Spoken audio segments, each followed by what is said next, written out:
Tim penyidik Kejari Surabaya dan Kejaksaan Tinggi Jawa Timur menangkap Gregorius Ronald Tanur, terdakwa pembunuh kekasihnya Dini Sera, di mana Ronald Tanur ditangkap di rumahnya dan langsung dijebloskan ke rutan kelas 1 Surabaya.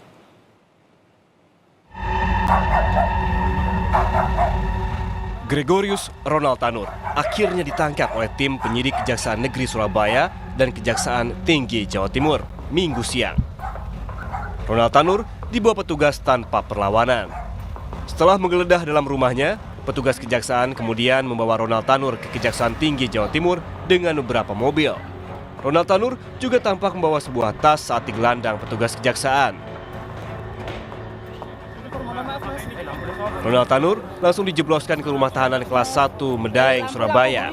Ronald dibawa ke rutan Medaeng menggunakan mobil tahanan dengan dikawal ketat petugas kejaksaan. Kepala Kejati Jatim, Mia Amiati menjelaskan Ronald Tanur ditangkap setelah Mahkamah Agung menjatuhkan putusan 5 tahun penjara atas kasus penganiayaan kekasihnya Dini Sera Afrianti hingga meninggal dunia.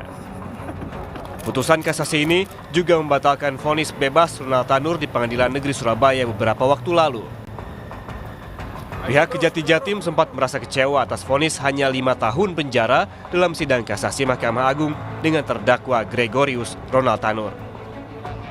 Majelis Hakim pada tingkat Mahkamah Agung memberikan keyakinan bahwa terdakwa terbukti bersalah sesuai dengan dakwaan alternatif kami yang kedua, yaitu mengenai pasal 359 KUHP ayat 3. Jadi artinya bahwa di sini terdakwa itu benar-benar terbukti bersalah. Meskipun dari ukuran dari aturan bahwa kami kecewa, ya boleh katakan kecewa, tetapi kami sudah bisa berbesar hati karena yang berusaha terbukti bersalah. Itu aja. Yang pertama terbukti bersalah.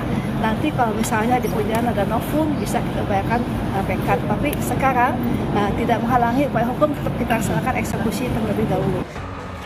Vonis 5 tahun penjara terhadap Ronald Tanur dilakukan setelah 3 hakim PN Surabaya menjadi tersangka penerimaan suap.